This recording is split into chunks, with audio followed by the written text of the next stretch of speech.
വർക്കലയിൽ മത്സ്യത്തൊഴിലാളികൾക്ക് വെട്ടേറ്റ സംഭവത്തിൽ പരിക്കേറ്റ ഷംനാദ് ഇപ്പോഴും ഗുരുതരാവസ്ഥയിൽ തുടരുന്നു. ഇന്നലെ രാത്രി അറസ്റ്റ് ചെയ്ത സഹോദരന്മാർ ഉൾപ്പെടെയുള്ള 4 പ്രതികളെ ഇന്ന് ആറ്റിങ്ങൽ കോടതിയിൽ ഹാജരാക്കി റിമാൻഡ് ചെയ്തു. 3 മത്സ്യത്തൊഴിലാളികളെ വെട്ടിപ്പരിക്കേൽപ്പിച്ച കേസിൽ 5 പ്രതികളാണുള്ളത്. ഇതിൽ 4 പേരെ പോലീസ് അറസ്റ്റ് ചെയ്തിട്ടുണ്ട്.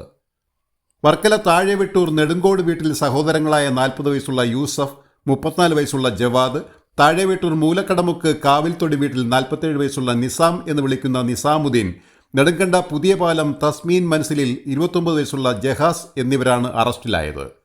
3-ാം പ്രതി നൈസാമിനെ പിടികൂടാനായിട്ടില്ല. ഇയാൾക്ക് വേണ്ടിയുള്ള അന്വേഷണം പോലീസ് ഊർജിതമാക്കിയിട്ടുണ്ട്. അക്രമി സംഘത്തിലുണ്ടായിരുന്ന നൈസാം ചികിത്സയിൽ കഴിയുന്ന നൌഷാദിന്റെ പിതാവിനെ അസഭ്യം വിളിച്ചത് ഉച്ചയ്ക്ക് സംഭവ സ്ഥലത്ത് വെച്ച് ചോദ്യം ചെയ്തിരുന്നു. അതിനെ തുടർന്നുണ്ടായ വൈരാഗ്യത്തിലാണ് ബുധനാഴ്ച രാത്രി 7 മണിയോടെ നൌഷാദിനെയും ഒപ്പമുണ്ടായിരുന്ന ഷംനാദ്, അൽ അമീൻ എന്നിവരെയും വെട്ടിക്കൊലപ്പെടുത്താൻ ശ്രമിച്ചത്. അൽ അമീൻ, നൌഷാദ് എന്നിവർ അപകടനില തരണം ചെയ്തതായി പോലീസ് അറിയിച്ചു. ആക്രമണത്തിൽ ഗുരുതരമായി പരിക്കേറ്റ ഷംനാദ് ഇപ്പോഴും അപകടനില തരണം ചെയ്തിട്ടില്ല. വർക്കല പോലീസും ഡാൻസപ്പ് ടീമും സംയുക്തമായി നടത്തിയ അന്വേഷണത്തിലാണ് പ്രതികളെ അരിവാളം ബീച്ചിന് സമീപത്തുള്ള ഒളിത്താവളത്തിൽ നിന്നും പിടികൂടിയത്.